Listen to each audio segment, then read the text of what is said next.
Nothing really matters. Anyone can see. There's grapes in front of me. Those are olives. Olives. Okay. Well, there's kind of champagne. No, it is. It's legally a wine. Welcome to Unfortunately Required Reading. Mm-hmm. Today we're discussing Sappho. Yep. And this cocktail. Yeah. So we're drinking Ouzo because Greece. And Ouzo is essentially just Greek absinthe. So my logical brain decided, let's make a death in the afternoon, but let's make a sapphic death in the afternoon. So there is some blackberry, it's actually not vodka, it's blackberry brandy, which is better. There's a lot of grenadine in here, Ouzo, and champagne. And a couple maraschino cherries for color. For Instagram. Ready? Let's do it. Opa. Okay. I mean, it's not terrible. No. I would even wager to say it's good. This tastes like a hangover. Yeah, it does. Yeah. I will say this. If this was a drink passed to me at a bar, like the Merovingian's bar in The Matrix Reloaded, like if this was just passed to me, I would accept it. But I would never of my own volition order this. Never be like, 2 sapphic deaths in the afternoon, please. Did I just make a deep cut? That was too deep. That was really deep. That was too deep of a deep cut. I'm gonna eat some more of this feta cheese. Yeah, we also have Kalamata olives, which are pitted because no one likes having to visit the dentist because of a chipped tooth. Nope. And we have feta cheese because Lesbos, which is where we're going, in a literary sense, we're not physically going there. I mean, we could, though. All right. We got one sponsor and we're going to Lesbos. We do have feta cheese and olives, which are all things that Lesbos is known for, as well as the Ouzo. We tried to find a way to get out of the Ouzo, but we couldn't get out of the Ouzo. That's true. Also, I want to give a shout out to Jason S. I don't know if we're allowed to use last names on the podcast, but thank you so much for being our very first supporter. Yes, thank you. If you would like to join Jason in a very, very warm place in our collective hearts, please feel free to be a sponsor. It is thanks to his generosity that we were able to buy slightly better champagne. Mm-hmm. And this Ouzo that does not taste like death. Not death. No, it's definitely... I mean, if you were twisted my arm and you said you must have a licorice liqueur kind of thing, I think I would take Ouzo over like Pernod or absinthe. So we're not going with Hemingway this time? Oh no. No. Never go with Hemingway. I think he would hate us, especially after the last episode we did about him. Mm-hmm. We got in trouble for talking about mansplaining. Oh, yeah. We talked a lot about toxic masculinity, and lo and behold, people got angry. All right, so we know what we're drinking. We know what we're reading. Mm-hmm. Now we get to talk about Sappho. We do get to talk about Sappho. So here's the thing. Reading the works of Sappho is kind of like listening to a Tori Amos CD you found in the back of your car from the 90s that's all scratched up. So a lot of her work is incomplete or missing because honestly, the majority of it was her singing this and then people years later going, oh, let's write that down. Yeah. So, and then, people later on started thinking, oh, she was not a great role model for people, so we should get rid of her. We will clarify a lot of that because that is not true. Yeah, we actually do a fair amount of research for this pod, and in our research, we discovered a lot of things about Sappho may not be true. You folded the corners of your book. I know, I'm a monster. I went out of my way. I cut these individual pieces of ribbon.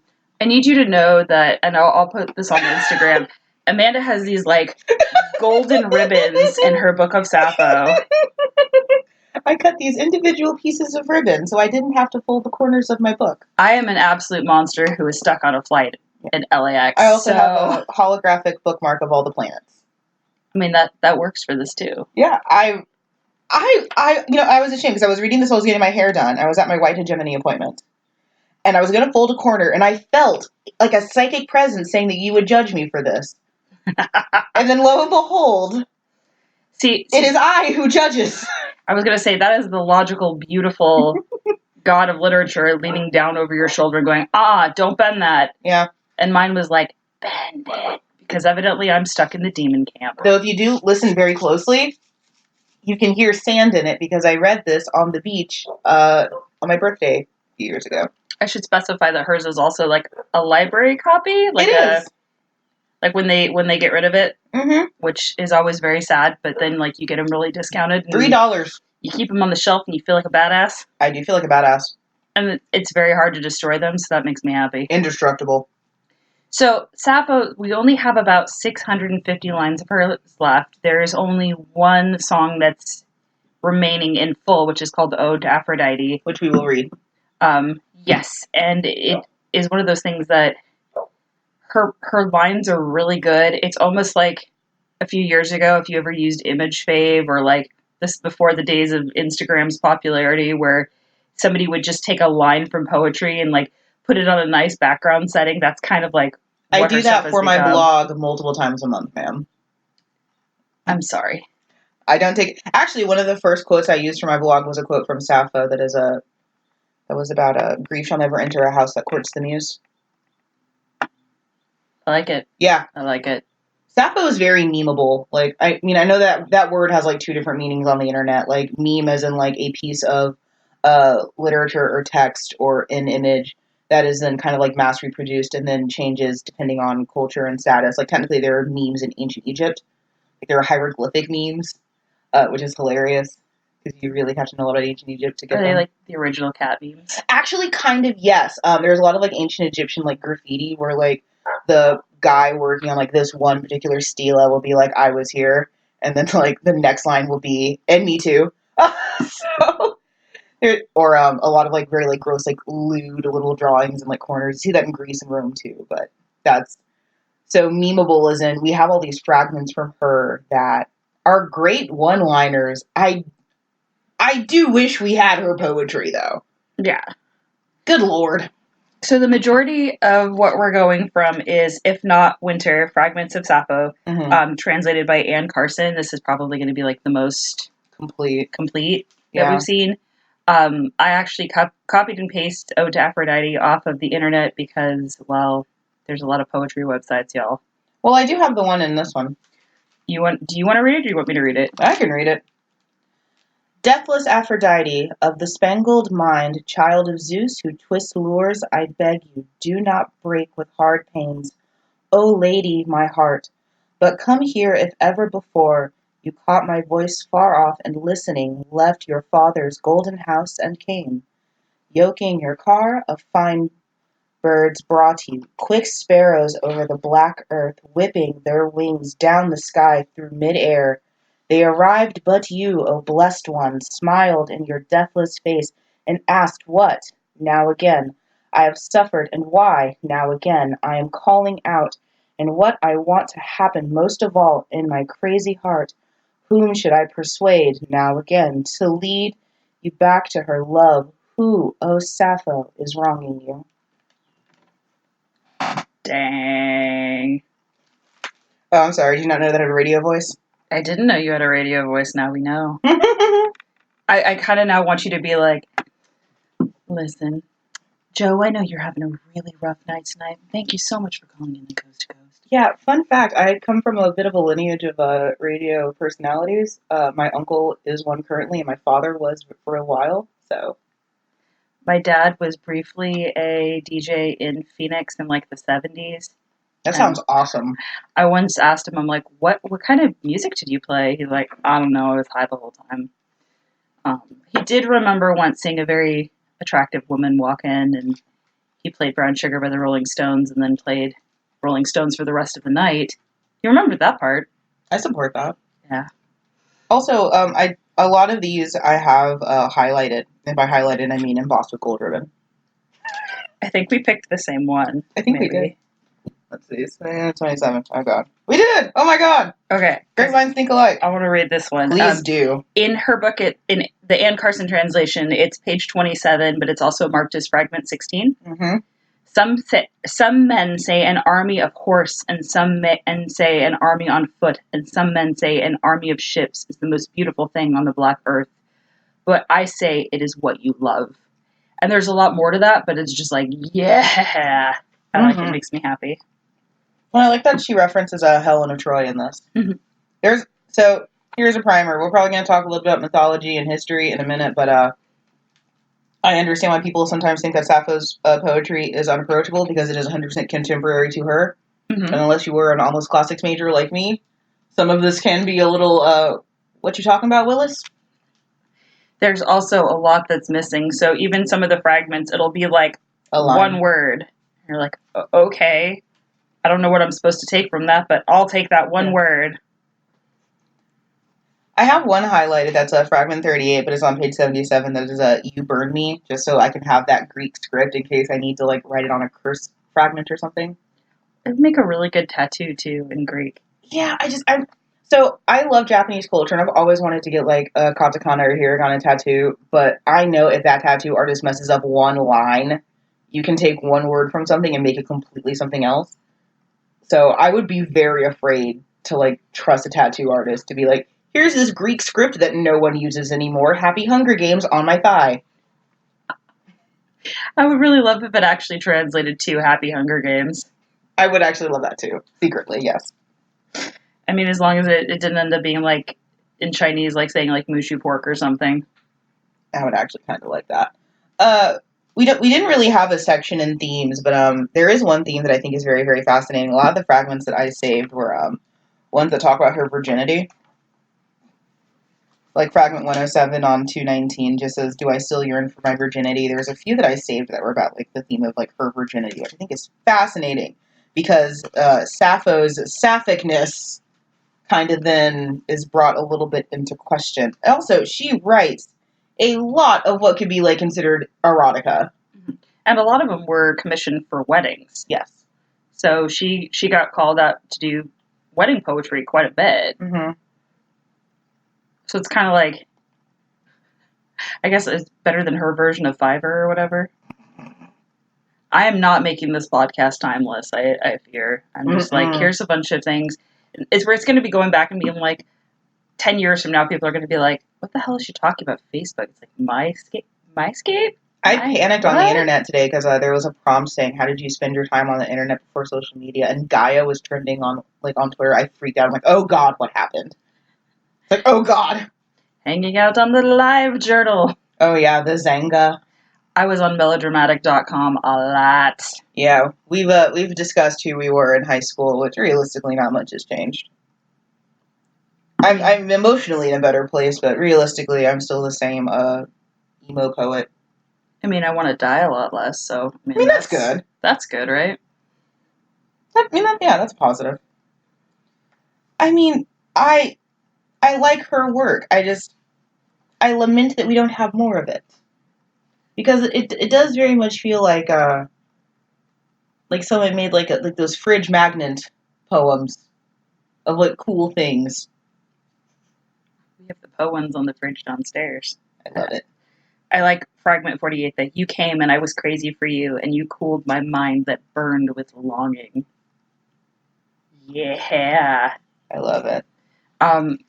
Something that I found really interesting listening to more information on Sappho, like how we have so many phrases that Shakespeare is responsible for in our modern lexicon. Sappho's descriptions kind of framed a lot of how we think of things like blonde hair and silver moonlight and what it means to be completely stammering and uncomfortable in the presence of somebody you're really into. Yeah. So she captured a lot of that. And while male poets and practicers of the lyre were very well known in her time period, the fact that she was out there doing stuff was really a big deal. There's a lot of discussion of whether or not she was a courtesan or whatever like that, but a lot of people think maybe it was just, there were really two places that you could perform if you were a woman. You could either perform at a late night drunken party, or you could perform for the gods at the temple. So there's a lot of back and forth about where she would have performed, and it's also probably one of the things that's tarnished her reputation. Yeah, that's true. And it is a little bit strange that we, considering how meticulous record keepers the Greeks were, we kind of have lost a lot of that, mostly, honestly, due to Christian influence. We'll get to that in a minute, but realistically, we've lost a lot of her work and a lot of her just history because of it. And honestly, there's a lot of like infighting on like who she was and what she was, which is at this stage just sort of frustrating. I'm going to try and save us all the Mary Magdalene speech. No, I mean, honestly, it was. Like, she very much is the literary Mary Magdalene that, depending on who's writing about her, she's either the greatest, most revolutionary woman that's ever existed, or some random hoe off the side of the road. And that's a really big challenge in here. I mean, like, she's pictured on pots of antiquity that were reserved for goddesses and gods and nymphs and things like that, and she's almost always pictured with her lyre and a crown because she was the best. Right. She was, like, the best known. But we don't talk about her. Though, I will say, we do talk about sapphic as a word, which is then the word that we use to describe love from a woman to another woman. Mm-hmm. Which is, I think is a great, I think that's a great tribute. What's interesting is that didn't actually come about until, like, 1761. Yeah, that doesn't surprise me. Yeah. Of them actually using her name in relation to ladies loving ladies. There's so much Ouzo, I'm sorry. There is a lot of Ouzo. I just made a face like a mummified cat. She really did, and it was amazing, and I kind of wish I had taken a picture. Because it's kind of what my cat looks like when she's fighting or when she's about to throw up. And it's so much Ouzo. So much Ouzo. Did I do okay? Is this better than The Death in the Afternoon? It is better than The Death in the Afternoon. Like this, I think I'm going to drink the whole thing of. I'm going to stomach through it. I'm going to get through this. The olives are lovely. No, the olives are great. So is the feta. Usually Kalamata Olives and I have a semi-abusive relationship. Oh, no. I have to be an adult to appreciate olives. See, I love olives, and I know that I have quite a few friends who are, like, throwing up into the trash can right now hearing that. So they're like, why? Why olives?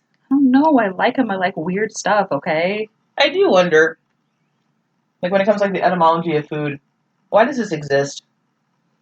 Like, who looked at this berry and was like, we should eat this? Actually, we should put it in salt water for a very, very long time. I'm still confused about the first person who walked up to a cow and was like, I'm going to drink from that. Yeah, like, was there, like, an accident? Did it, like, press on the cow too hard and, like, milk came out? Like, I want to understand. Humans are silly. Like, I can understand how we got honey. Like, you know, you put your fist into a beehive and this cool thing comes out. It hurts, but it's nice. It hurts, but it's delicious. Yeah. I mean, that's like alcohol. Yeah. Yeah, it's just like that. Except for Ouzo. Except for Ouzo. Can you imagine taking this as a shot? No. Like, my big fat Greek wedding, I just keep having these flashbacks to it. I also told my husband that I need to get invited to a Greek wedding. So if you live in San Antonio and you're having a Greek wedding, I am down to come. Yeah, I'm an excellent gift giver, so I'll be your plus one to that. I haven't yelled Opa yet, and we're not going to be breaking any plates. I did want to break a plate or two, but apparently that decision was vetoed. The husband vetoed breaking any plates. Men. Evidently, I wouldn't be cleaning it up right. Anyway, so... Oh, there is one thing I will say. Yeah. If you do buy If Not Winter by Anne Carson, there is a lot of information that she gives about translations and words and history. And if you're a word nerd like I am, this is very, very nice. There's a ton of breakdown in the back. It's lovely. I quite like it. I do quite like it. Because I do think that kind of without preamble, this is just sort of the ramblings of a drunk woman in Greece. Is she really drunk, though? I mean, I would imagine so. In the way that realistically all ancient people were kind of drunk. Water wasn't really a thing. So, not in the way that we imagine our knees touched, gasp. Not in the way that we would imagine drunk, but in the way that you would be if your only option for liquid was wine or beer or mead. I mean, I feel like you'd be low level cool all the time.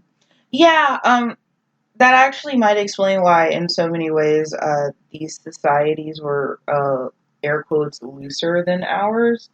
Was because there was, like, a low-level drunk all the time. Now, a lot of these liquors did not have, like, the alcohol volumes that you'd assume. Yeah, they're not like today. Yeah, they're not, like, turnt. They're not, like, anything like that, but... And, I mean, to be fair, that's also, like, medical marijuana now is a lot stronger than marijuana was for our families in the 70s. Right. So the whole idea of like, oh, I can't imagine being wasted all day. Like, I mean, you're talking about a wine that's maybe 3 to 5% alcohol by volume. Yeah. There's sodas with more.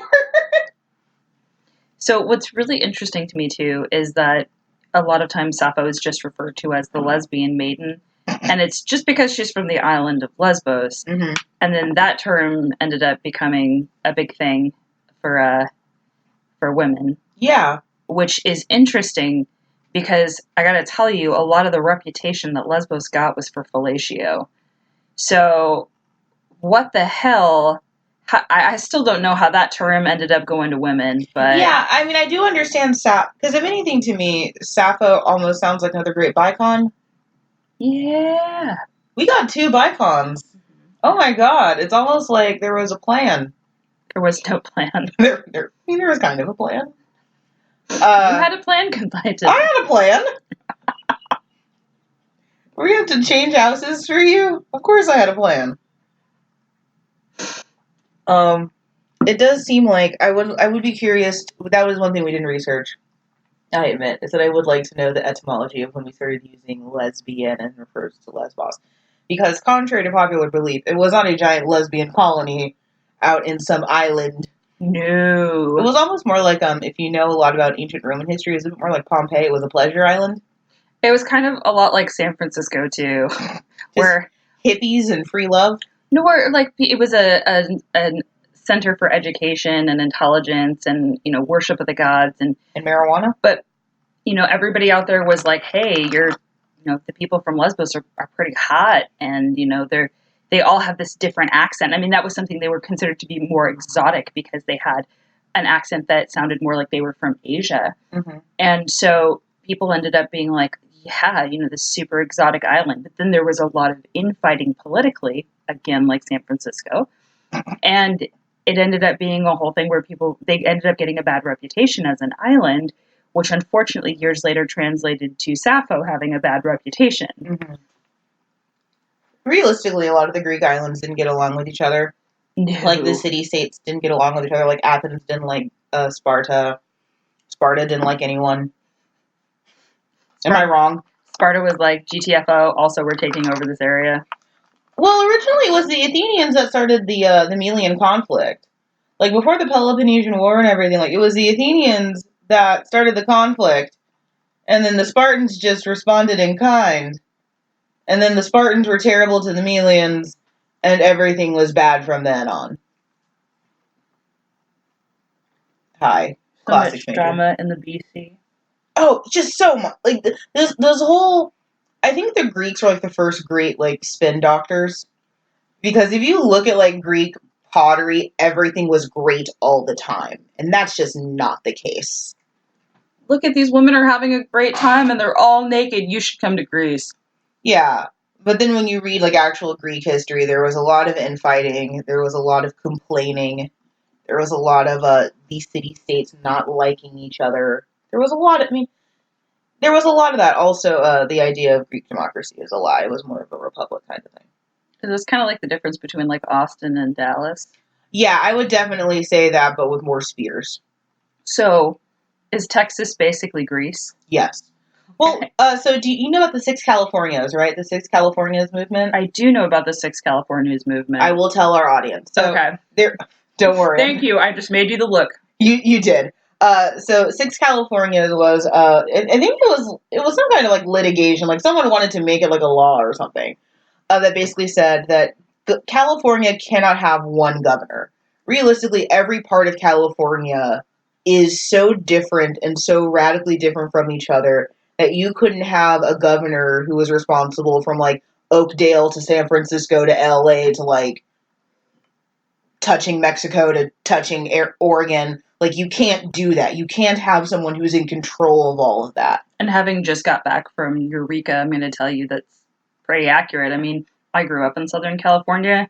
SoCal? Eureka and San Francisco and the 5 hours of driving in between is very, very different from where I grew up. Also, for some reason, Eureka was a lot less expensive when it came to food, but gas is still $4 a gallon. Yeah, and honestly, I feel I think honestly, Texas is like that too. A lot of the bigger cities, I think, have that problem. Like, Dallas is different than Austin, is different than Houston, is different than Brownsville. Is way different than San Antonio. Oh, it's so different than San Antonio. Like, realistically, yeah, you could have, like, 5 or 6 Texases. And realistically, yeah, they kind of should have their own representation. I'm not going to go as far as say their own government. Because then you'd have, like, one very racist part of Texas. I'm not going to say which part, cough north. Cough the north. What's fascinating, too, is just that Texas used to be its own country. Yes. And they will never, ever, ever let you forget We are the only state that can fly our flag at the same height as the United States flag. Everyone else has to fly theirs below. Yep. So there. Yeah. Now that's a thing you know. Well, and I have a lot of friends that are overseas, and, like, that's one thing that they kind of don't understand is, like, Texan superiority. Like, they understand, like, New York is cool. They get, like, California's full of, like, weed and hot people. But, like, what is Texan superiority? Why do Texans think that they're so great? Like, first of all, we're huge. Second of all, H-E-B actually sells meat and cheese trays in the shape of Texas. Yeah, like, I think that what's amazing about, like, national identity and everything is that there's usually national identity and, like, regional identity. So, like, you can be proud to be English, but you're more proud of where you're from specifically. Like, I'm proud to be Texan, but I'm specifically proud to be a North Texan, because in my mind, that is better than most of Texas. Because I'm from North Texas. I'm not throwing in the vote here. There is none because we already won. I'm staying out of this. You abstain from the vote. The only thing that I'm willing to fight about on record is breakfast burritos are better than breakfast tacos. Fucking fight me. Okay, so this might... We're not talking about Sappho right now, I'm sorry. So I have a question. What is the difference? Because we've received breakfast tacos that, to me, I could argue semantically are burritos. Breakfast burritos are traditionally heartier and have more of a mixture of items within. Okay. Also, in California, we tend to put things like avocado in them or chorizo and things like that, which, I mean, we do have here in taco form. But it's... So you want a Chipotle for breakfast? I want a burrito the size of a small infant child. Oh. And instead, I get 2 tacos from Las Palapas that are filled with bean and cheese. Okay, well, first of all, you're making the mistake of going to Las Palapas. We are obviously not sponsored by Las Palapas. I wish they would. I wish a bitch would. I wish they would. Well, first of all, you're making the mistake of going to Las Palapas. You always have to go to Blanco. Oh, okay. Blanco Cafe is delicious. Which I did take you to, and you thought that I was famous for a brief moment. I did think you were famous because the waitress walked up and was like, oh, here's this. And you're like, thank you. Yeah, that was wonderful. But, Sappho. Sappho. Do we need to talk about history? Yeah, we really, really honestly should. Okay. Where do we begin? At the beginning? I mean, that's a very good place to start. I was hoping you would do that. I set that up so perfectly for you. I'm so glad. But like a zero fail, my eye was twitching the whole time. We're not going into the climb every mountain. Anyway, so Sappho has been called a priestess of Aphrodite, a prostitute, a tragic hero that supposedly threw herself off a cliff because she was jilted by a man. But like 90% of that is bullshit. There's also rumors that she had a husband, but these honestly come from satire plays. And the translation of the husband's name usually comes down to something like Dick of Man Island. So it's probably a joke. I had to Google that because I saw that in one of the history books. And it was just, I didn't know that was a thing. I love it, though. It's kind of like they lost her stuff, but then they found all these posts on the internet with, like, Savage Arthur. And we're like, yeah, we're going to use that. Yeah, pretty much. Don't look up Savage Arthur. It'll just hurt your soul. So a lot of her songs were sung and remembered, a lot like oral traditions in other cultures, but usually it wasn't written down until a long time after. And most of her songs were written down onto papyrus, and it honestly didn't survive well. And I mean, part of that has to come from the fact of floods, accidental fires, burning down of the Library of Alexandria. Rest in peace. You know, that kind of stuff. Also, religious groups saying that she was a horrible human being because she was related to the island of Lesbos. Sorry, yeah. I had some Christianity stuck in my throat. I could go so many places with that, but I'm not going to. As a Lutheran. Yeah, as a Lutheran, you have no leg to stand on. Oh, no leg to stand on. None whatsoever. Martin Luther was an asshole. But he made 99 very good points. And like a petty ex-girlfriend, nailed them to the door. Like when you lay your cheating boyfriend's clothes out on the lawn. Listen, he had 99 problems and all of them were the Catholic. And all of them apparently were the church. In all fairness, indulgences are bad. Indulgences are very bad. Dude, because then if I had money, I would just pay out of all the stupid shit I did in my 20s. But, absolutely. And we're kind of screwed now as a culture because my kid is not going to grow up in a time where people didn't take pictures of you at the bar. That's true. That's true. Anyway, I believe that we have a brief aside about homosexuality in the classical world. We do. So, as a society, I mean, we're more open to homosexuality now, but for a brief period, from like, I don't know, the 1500s until like yesterday. Oh! I was going to say, it depends on what part of the country you're in. I mean, I have to be very, very careful with that wording. / what part of the world you're in. Yeah, but pretty much up until yesterday, most places did not have a very strong association or positive association to homosexuality. Here's the thing. The classical world had no issue with that, oftentimes finding homosexual relationships to be more pure or more important than heterosexual ones. And a lot of times they led to political alliances, too. Yeah, honestly, a lot of it, though, was kind of mostly men loving men, frankly, because of misogyny. That two men loving each other was more noble than a man loving a woman because even in some ancient cultures, like, laying with a woman was like laying with some kind of a small animal. That was a thing. Misogyny has existed since patriarchal cultures have existed.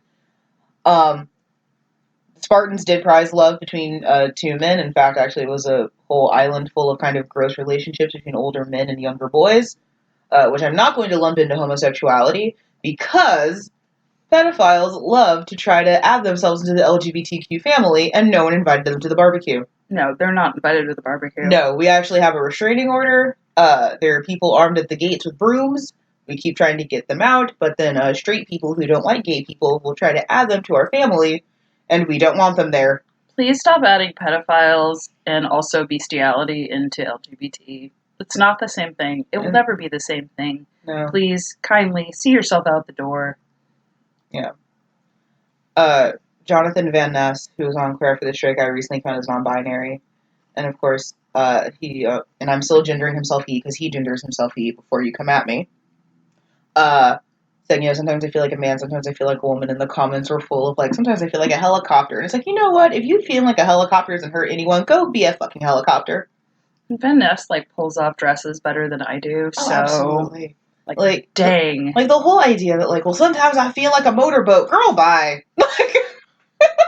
Sometimes I wish I felt like Billy Porter, but I don't. Oh, and I never will be. Billy Porter's beautiful. His last dress at the Tonys, that was inspired by the female reproductive system. It's just beautiful. I didn't get to see the Tonys because I was out of town for the wedding. The only time I've ever liked James Corden. I like James Corden because of Doctor Who. I think he is an obnoxious little weasel. Really? But he can sing, so I'll allow it. He is young Neville Longbottom who can sing. Okay. But Neville Longbottom, like, totally... That's why I said young. I'm not giving him that opportunity. I had a friend who was, like, really into Neville, and I was like, okay, I mean, like, if that's your thing, and then, like, Neville hit puberty, and we were both like, oh, he's really pretty, and she's like, mm-hmm. Now you see what I'm talking about. And I'm like, I'm sorry that the representation of my house is a greasy little man-child. I'm sorry, you will not talk about Draco Malfoy that way. Okay, I do have to say, though, the actor at the opening of the Hagrid ride... Tom Felton. Tom Felton, thank you. That was adorable. Yes. He was so excited. We've gone off the rails. So we're really off the rails on this podcast a lot because there's no, like, really definitive facts. Yeah, it's literally kind of us pulling out off of straws. We're doing our best. So let us tell you a little bit about the island of Lesbos. Yeah, the island of Lesbos is actually close to Turkey. It's fascinating to me. Oh. Yeah, I had to Google the geography. That might explain some of the accent. Yeah, it might explain some of the accent. It also will probably explain a lot of the olives. The olives are delicious. Let it happen. Yes. It was the home of the cult of Cybele, which is actually one of my favorite goddesses in all of the Greco-Roman world, because Cybele is a multi-breasted goddess who had a cult that one of her statues was a statue made by Galen, the famous builder, and it squirted milk from all of her breasts. and her cult members would like drink milk from her boobs. That sounds like a really good night out. So here's the thing. I love that as far as my family was concerned, me wanting to study the classics was just me wanting to get closer to religion. Actually, no, it was so I could become a deviant in different languages. Amanda, deviant in multiple languages. I am 100%. Because, sure, I did learn how to say the Our Father in Latin, but now I also know about Cybele, the multi-boobed goddess. So you're just like a polyglot deviant? 100% yes. That will go on my headstone. Underneath the lyrics to For Good from Wicked. Oh. Yeah. I was listening to Wicked last night. That's weird. Oh, God. Oh, no. They do have some really, really nice pottery with some different colors in the clay because of the soil, which is not as volcanic than you would expect. The accent was mostly Asian, which again makes sense if it's near Turkey, because really Asia starts pretty sooner than you think. Like there's parts of Europe that we would assume Europe that are actually kind of technically Asia, which is why I do agree with the idea to start calling it the Eurasian continent, because one, race is kind of a weird construct, and two, borders are a myth in a lot of ways. I have a really hard time imagining Russia as Asia every time. But it is. Yeah. Well, and that's something that Russia has always struggled, is that they were never really Asian because they didn't like the Mongols who invaded them. They weren't ever really European, but they also hated the Vikings that took over, which is why, I mean, if you want to talk about like Russia, you have to go like to the Kievan Rus and everything, which no one wants to do that. Well, for me, it always kind of comes out to Russia is Russia. Yeah. I mean, even their religion, like the Russian Orthodox, in the name, is very different from the Greek Orthodox. Absolutely. Yeah. It's very different from Catholicism. It's very different from everything. Their culture and legends and traditions and myths are very different from Greek and Roman and even Celtic. Yeah. It's, Russia is a beautiful place. They're not our friends right now, so I can't say nice things about them. I like Baba Yaga, okay? No, I mean, we can talk about the myths still, but, like, they're not our friends, and they have not been our friends since, World War II. Since, a little bit after World War II. Were we friends, or did we just... I think we just stopped fighting for a while. Because there was a bigger problem? And that's the really interesting thing, is that the United States doesn't understand Russia, and I think to some extent the Russians don't understand the United States, and I think that's where a lot of the issues come from. Yeah. Because it's very, very different cultures. A lot of the United States is based on principles that came down from Greeks and Romans, and anyway, it's a whole thing. And the English, so much of the English, off the rails again. No, I mean, I do think it's all still important insight. I mean, we're not talking about how great my hair looks right now. No, your hair is amazing. Thank you. Look like a nice Professor Snape. Professor Snape going to Pride. So, the island of Lesbos was also kind of a romantic party town, but like we already talked about, a lot of political infighting. Yeah, it does truly remind me of Pompeii. If you've ever visited Pompeii, which I've been fortunate enough to do. Jealous. It's very quiet because everyone's dead. It was it's a pleasure town. There are a lot of great, on Pompeii, there's a lot of great mosaics of penises and a lot of great phallic statues. I had no idea. Again, aunts taught me Latin. Learned to go find out where the penis statue is. I don't know what they thought I would do with this power. I'm sure it's a bit of a disappointment. I do still remember my prayers. I think your aunts were hoping you would use it for good, but you're a Slytherin. Yeah, that's true. It was a bit of a pleasure island, which again, I guess my question is where the myth of Sappho leaked into Lesbos, because the idea of calling Lesbos, like, because people still live there, fun fact, I didn't know, I had no idea people still lived there. I had assumed that it was like abandoned and no one lived there, but yeah, there are folks It's super pretty too. It's gorgeous. Thank you, Internet, for showing me how pretty it is. I do feel like we have to go at least once. I would like to. I mean, and do what? I don't know, but... Just kind of walk around and recite poetry. I mean, even the old temples to Hera, and how did that guy pronounce it? I always say Dionysus, but he's like Dionysus or something. And yeah, there's a Greek pronunciation. Dionysus, and it was like really beautiful.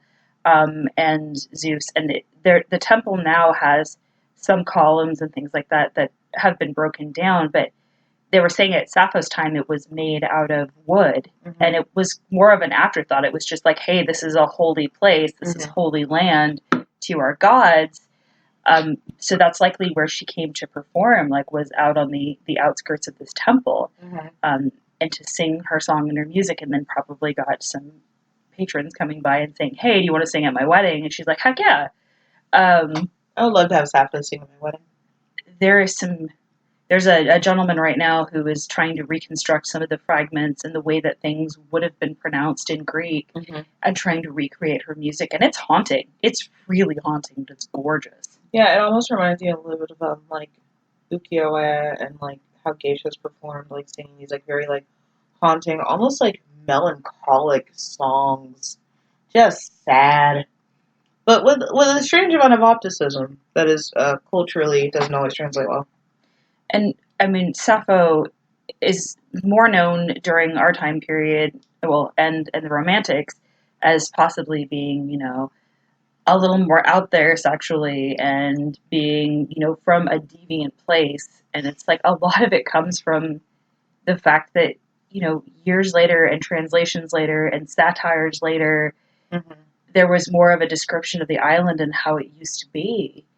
And that translated over to, oh yeah, so there was this really great singer that we don't have really very many recordings of anymore, or like, her actually stuff written down. Right.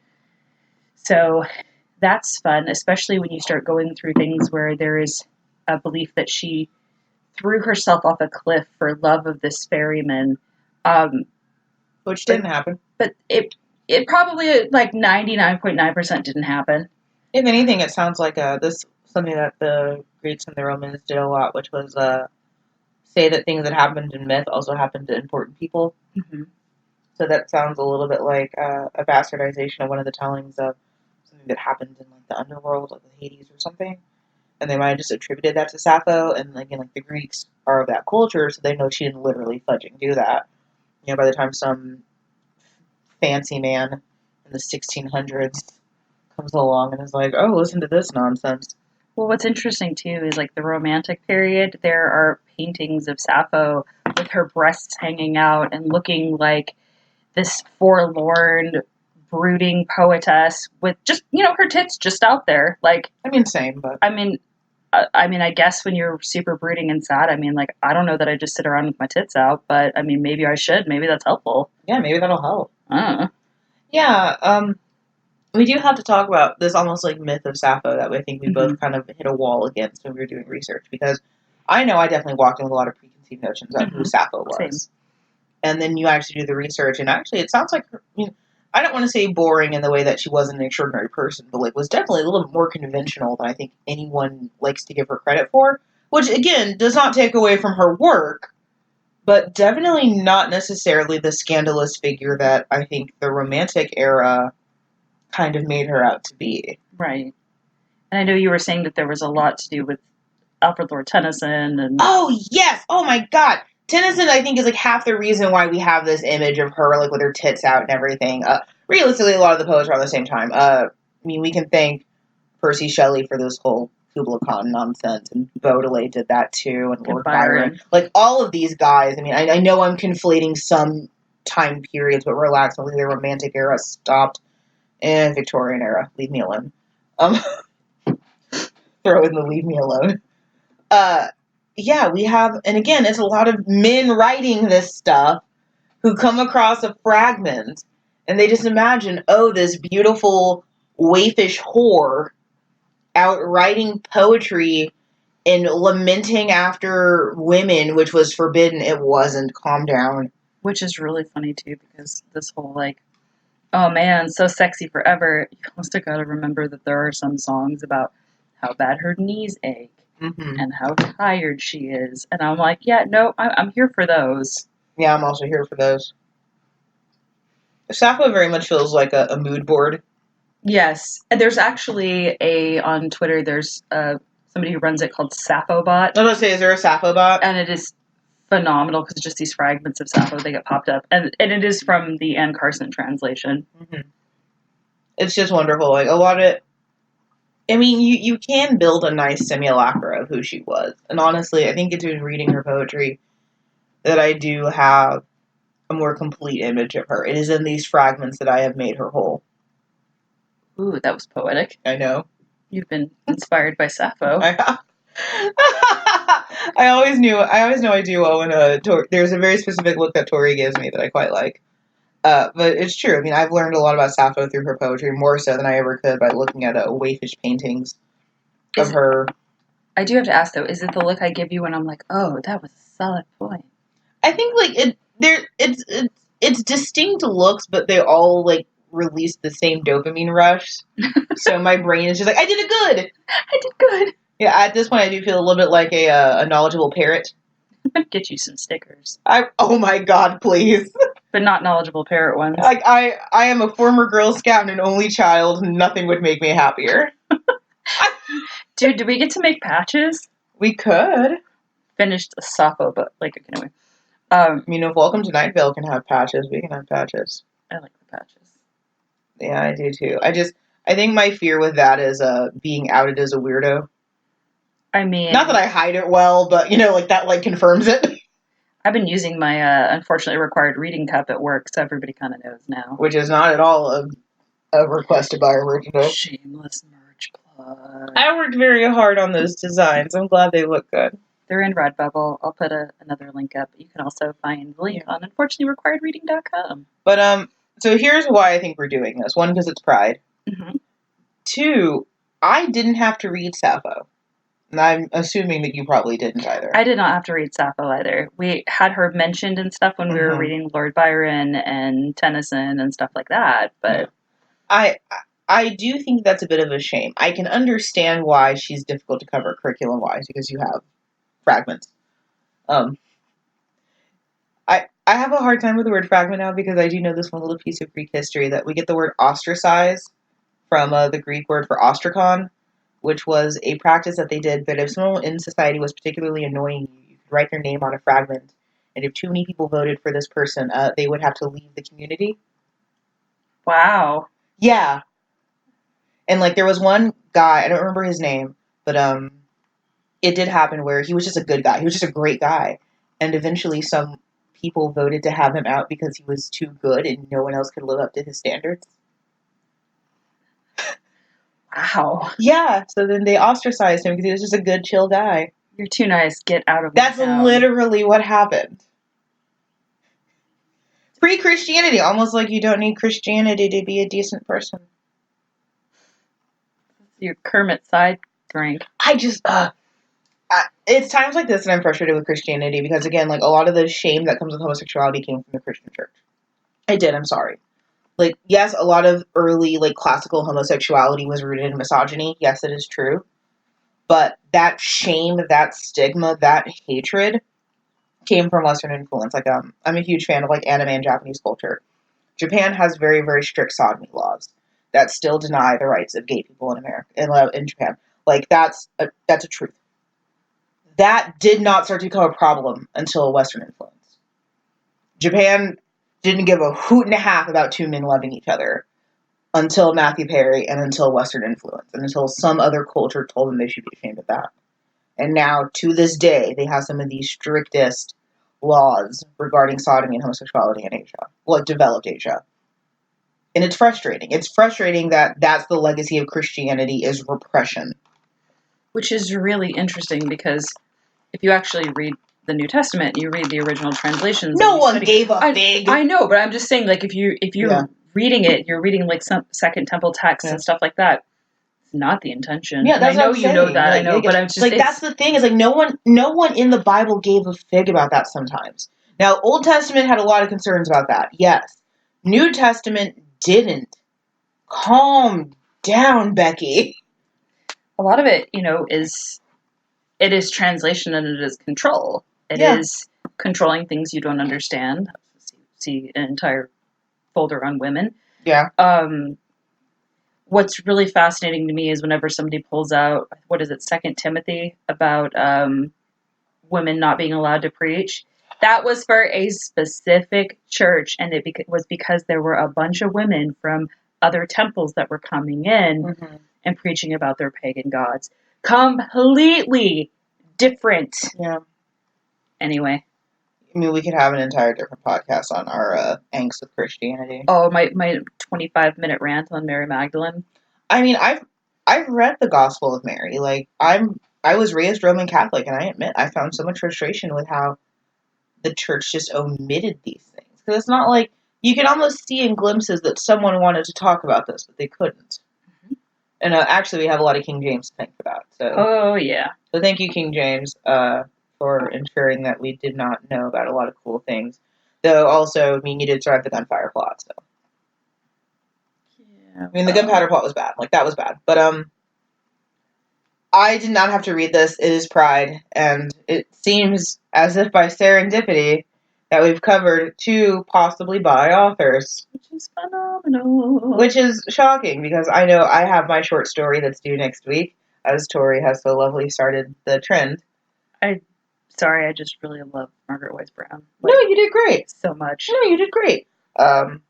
Hopefully mine won't be too salacious, because I do have something in mind. Ooh, salacious. I mean, you can't ignore that part of the LGBT family, is the part that's a little bit salacious. Is there going to be wig snatching? There is a drunken fight between 2 men and a very lengthy description of one man's penis. I actually know what you're talking about, and I'm suddenly really excited about this. I'm so happy. I didn't have to read this, and I think that we should. I think that more people should. I definitely recommend this Anne Carson translation, though. Yes, this translation was phenomenal. Like, if you are afraid of Sappho, which I don't know why you would. She's lovely. I mean, I don't know if she was lovely. She might have been a bit of a pain. Mm. We don't know. Yeah, we don't know. We don't know. There's no record. I think that this is the most approachable Sappho that you can ever have, and please appreciate that the reason there's sand in this book is that I did, in fact, sit on the beach in Rockport and read this while the ocean did meet the shore. And I watched a bunch of seagulls attack a man who ordered a Domino's pizza. I mean, I feel like that is truly in the tradition of Sappho. Yeah, just me with actually my traveling companion and a seagull attacking a man who... Why would you order pizza on the beach? First of all, I didn't know Domino's delivered to a beach. I didn't know. I didn't even realize that they delivered to a bar until last weekend during my friend's bachelorette party. I knew that they would deliver to a bar if you gave them enough money, but why would you order... You're inviting seagulls. You're asking for seagulls to attack you. Maybe the seagulls wanted to come too. Maybe they're tired of being left out. Okay, look. I know that you have an appreciation for raccoons, and raccoons are fine. Seagulls, I literally don't understand why they exist. So, fun fact for people who like raccoons. I saw raccoon paw prints on the side of my car the other day, and it's on now. I don't like where this is going. Although I kind of think that my husband may have put them there so that I wouldn't keep having a horrible week. Oh, okay.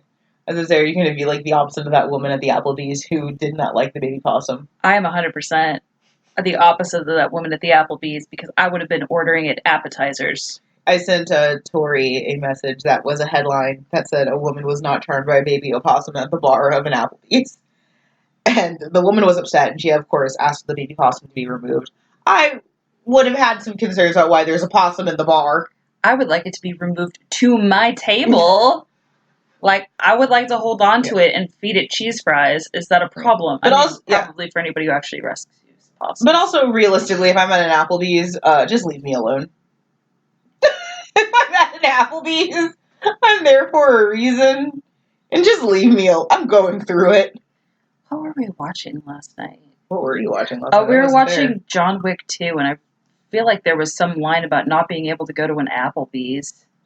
I don't know. John Wick 2 was really good, though. I've heard good things. This might surprise you, I'm not the biggest Keanu Reeves stan. Like, current. Like, I liked Keanu Reeves, and he was still kind of, like, greasy in, like, the 90s and 2000s. I want to pet him and be friends with him. Like, not like a raccoon or possum, though. It's a little different, guys. Slightly, though. But, I like that somebody told him he was breathtaking at E3. That was great. That was beautiful. But yeah, I think everyone should read Sappho. I really do. Like, well, if it interests you. Like, don't... I was talking about this with a friend, that, here's the tricky thing with literature. Anytime it's an assignment, you're gonna hate it. Mm-hmm.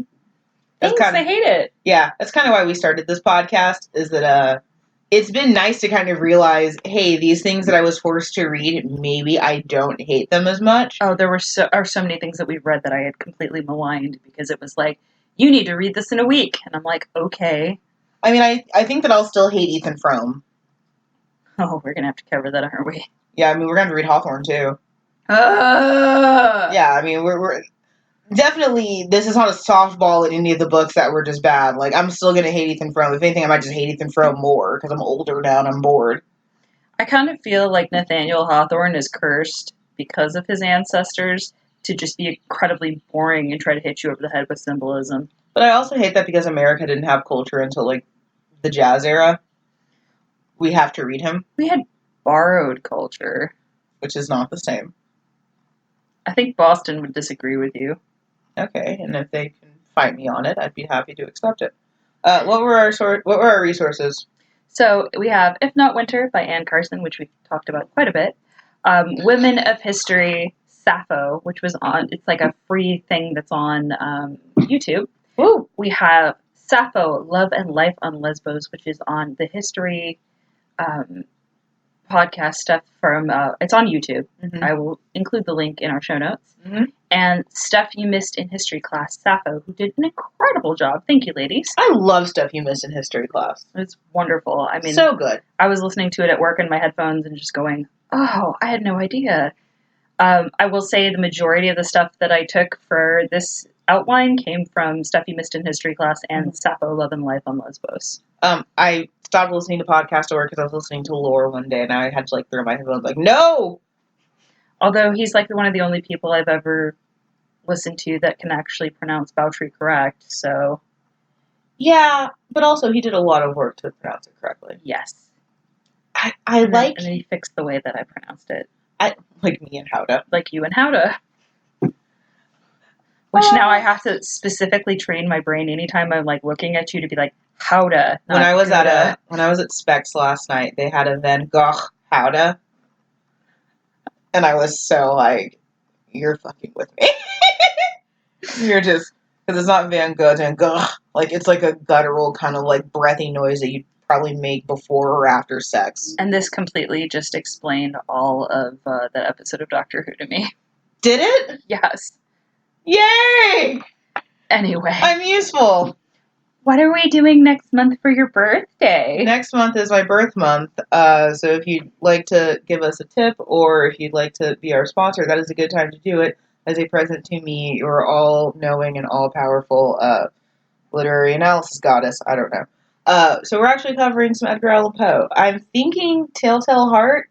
Ooh. I'm thinking, because that was one I did have to read in school. That is one that I had to read in school too. So it was either going to be The Raven and or Telltale Heart. Let's do both. I like both. Okay. Also probably featuring a lot of photos from my trip to the Poe Museum. Yes! Which Tori loved. I was just kind of living vicariously through Amanda. Including the beautiful black cats who live there. Yes, which are wonderful. Yes, so we're covering some Poe, and then towards the end we're covering one of my favorite French poets. Which you'll get a primer on, though, starting with my short story, because I will be covering Arthur Rimbaud and Paul Verlaine. Which is why I got so excited. They're such... I mean, I don't know why people don't cover the French bad boys of poetry. Because I think they're afraid. It is pretty raunchy. It is pretty raunchy. So that'll be what we do for my birth month. And we'll wrap out Pride with my short story. And then I think we did Pride okay. Did we do Pride okay? I'm gonna leave that up to the listeners. I feel like we did okay. Yeah, we tried. I mean, what's amazing is that we didn't throw Virginia Woolf at you. No, we didn't. Yet. No, we didn't. And I mean, realistically, there's a lot of authors that we could have covered. But here's a little peek at the method to the madness. There is only so much of a cis white gay man stuff that I think I can take anymore during Pride. Pride does seem to be a lot of that nowadays. So at least I did like to break it up a little bit with, like Sappho, who's trying her best. She's just trying her best. And I do think that there was some intentionality with having really two bicons, because bi erasure is a thing in the LGBT community. Oh, it's a big thing. It's a real thing. And it's a frustrating thing because we're one of the foundational letters of LGBT. We're the third letter in. We're the third letter in. So it is kind of frustrating that bi erasure is such a thing and that bi visibility isn't a thing. So I do think there was some importance to us covering these two figures. I mean, I'm comfortable calling Sappho bi. I'm comfortable doing that. Are you comfortable making that assessment? I just feel bad because I really wish there was more solid details about her life. I do. It's really frustrating to be reading about a figure and have one person be like, she was a temple prostitute. And you're like, probably not, though. But also that has such a different connotation back then than it does now. And a lot of the phrases, were interesting because, gay now, we know what that means, but previously gay meant you were cheerful and delightful. Yeah, queer just meant strange. Mm-hmm. So words have meaning and words change over time. Postmodernism! Woo! One point to the Jacques Derrida jar. Oh no. Do we have to have a Jacques Derrida jar? I would kill for a Derrida jar. Postmodernism is one of my favorite parts of queer theory and feminist theory. That again, words have meaning, but they also don't. And words that had meaning 100 years ago don't have meaning anymore that they do now. Yep. Words are dumb, and they're societal constructs.